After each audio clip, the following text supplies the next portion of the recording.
ये जो बजट का जो हलवा है सर, ये बट रहा है। और इस फोटो में सर मुझे एक ओबीसी अफसर नहीं दिख रहा, एक आदिवासी अफसर नहीं दिख रहा, एक दलित अफसर नहीं दिख रहा मुझे।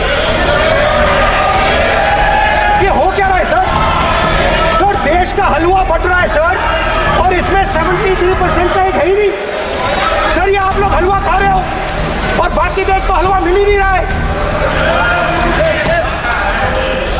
ठीक है सर, 20 अफसरों ने बजट को तैयार किया, हमने पता लगाया है। 20 अफसर, शांत हो जाइए प्लीज सर। 20 अफसरों ने, उनके नाम मेरे पास है, अगर आप नाम चाहते मैं दे दूंगा। 20 अफसरों ने हिंदुस्तान का बजट तैयार किया है। मतलब हिंदुस्तान का जो हलवा है 20 लोगों ने बांटने का काम किया है।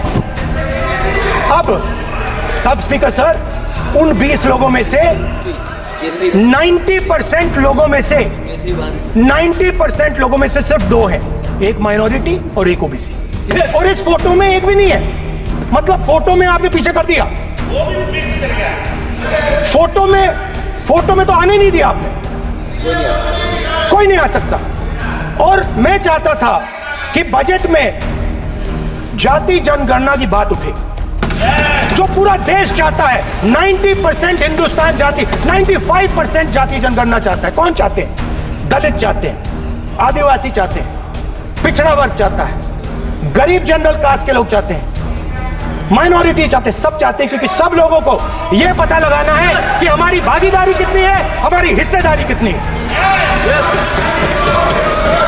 मगर सर मैं देख रहा हूं सर, सरकार हलवा बांटती जाती है, और बांटता कौन है?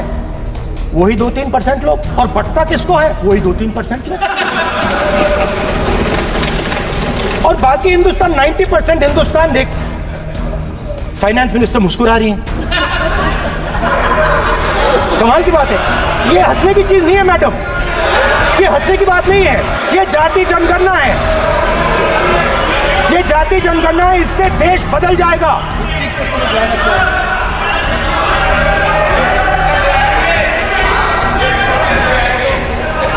सर आपको सर ये जो कमल सर जो पद्मव्यूह वाले हैं, उसको चक्रव्यूह को पद्मव्यूह भी कहा जाता है सर। जो पद्मव्यूह वाले हैं इनको गलतफहमी है। ये सोचते हैं कि देश के युवा, देश के पिछड़े लोग अभिमन्यु हैं। देश के पिछड़े लोग अभिमन्यु नहीं है, अर्जुन है। और वो जो आपका चक्रव्यूह है उसको फोड़ के फेंक देंगे, फेंकने वाले हैं। पहला कदम इंडिया गठबंधन ने ले लिया, आपके प्रधानमंत्री की कॉन्फिडेंस को हमने उड़ा दिया। मतलब आपके प्रधानमंत्री भाषण में आ ही नहीं पा रहे। और मैं आपको एडवांस में बता देता हूं, मेरे भाषण में कभी नहीं आएंगे सर। अरे सर इसमें क्या गलती है सर? एक बात बताइए।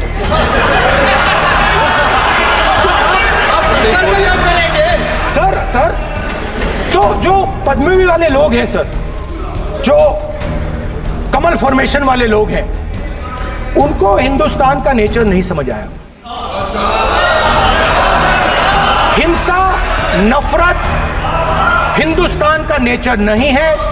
चक्रव्यूह हिंदुस्तान का नेचर नहीं है। हिंदुस्तान का नेचर अलग है। हिंदुस्तान के नेचर के बारे में अब मैं आपको बनाना चाहता हूं।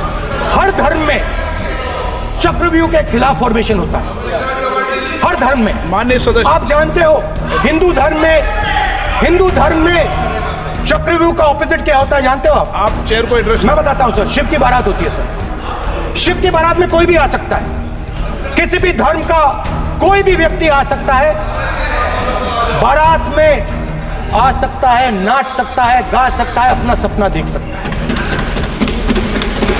सर गुरु नानक जी, सिखों की बात करी जाए तो सेवा करने से किसी को नहीं रोका जा सकता है, लंगर से किसी को बाहर नहीं फेंका जा सकता है।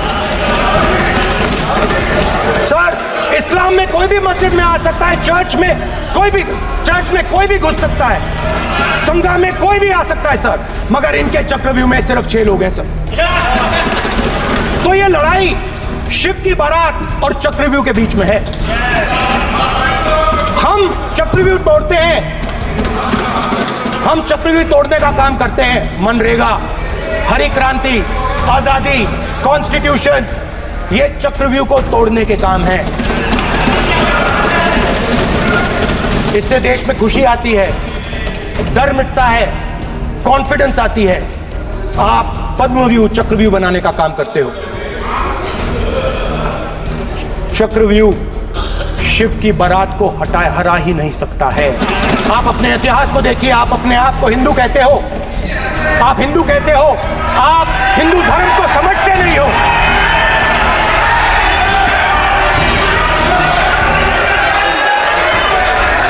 आप चक्रव्यूह बनाने वाले लोग हो।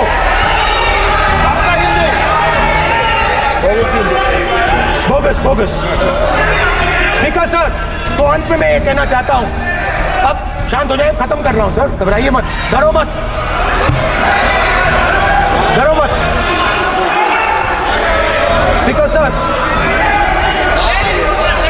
सर कुछ महीने पहले सर, मैं जो आपने चक्रव्यूह, स्पीकर सर, जो चक्रव्यूह बनाए गए हैं, नहीं, कोई अपमान नहीं किया, मैंने कोई अपमान नहीं किया, मैं कर नहीं सकता कभी, जिंदगी भर मरने तक मैं अपमान नहीं कर सकता। क्या बात कर रहे हो आप, क्या बात कर रहे हो सर? तो आपने ये छोटे छोटे चक्रव्यूह बना रखे हैं, मैं इनको समझने की कोशिश करता हूं अपने छोटे से तरीके से। कुछ महीने पहले मैं 6-7 घंटे बढ़इयों के साथ काम किया। वहां विश्वकर्मा जी थे, उनसे मैंने एक सवाल पूछा। मैंने उनसे कहा कि आपको किस चीज से दुख होता है, किस चीज से आपको दर्द होता है? उन्होंने मुझे कहा, राहुल बात सुनिए, आपको समझ आ जाएगी, बात सुनिए, समझिए। सर इंटरप्ट कर रहे हैं सर, अब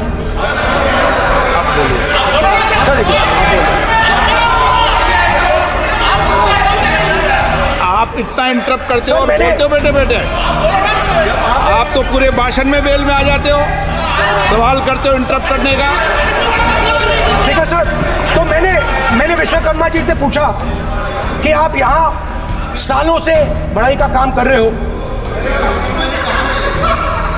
आप सालों काम पूरे देश में, अगर आप देखोगे मिलेंगे, ढूंढो, आपको अपने घर में नहीं मिलेंगे, पूरे देश में मिलेंगे। आप उनका जोर।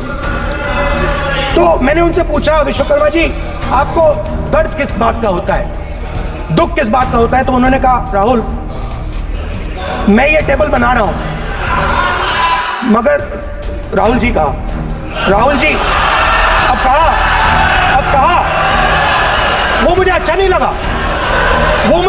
लगा, मगर कहा, सच्चाई है। तो उसने कहा, राहुल जी मुझे दुख इस बात का होता है, कि मैं ये टेबल बनाता हूं, मगर जिस शोरूम में ये टेबल रखी जाती है, उस शोरूम में मैं अंदर जा ही नहीं सकता। कुछ ही दिन पहले सुल्तानपुर के रास्ते पे मैं एक भाई के साथ, मोची भाई के साथ बैठा, उससे मैंने ये सवाल पूछा, आपको दुख किस बात का होता है? कहता है, राहुल जी मेरा सम्मान सिर्फ मेरे पिता ने किया था और किसी ने नहीं किया।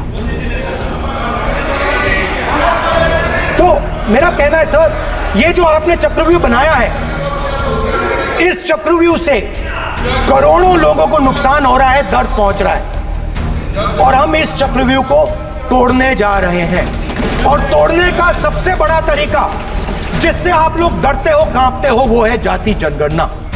और जैसे मैंने कहा था कि इंडिया गठबंधन गारंटीड लीगल एमएसपी इस सदन में पास करेगी, वैसे ही मैं कह रहा हूं, आपको अच्छा लगे ना लगे, जाति जनगणना इस हाउस में, इस सदन में पास करके हम आपको दिखाएंगे।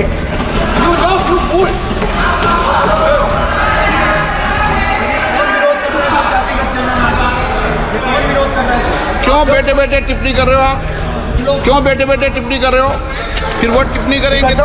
स्पीकर सर, जाति जनगणना से ये जो छोटे छोटे खांचे आपने बनाए हैं, ये जो आपने सिस्टम बनाया है, चक्रव्यूह का सिस्टम बनाया है, ये टूट जाएगा। और इसके लिए हम पूरा दम लगा के, पूरा इंडिया गठबंधन दम लगा के ये काम करेगा।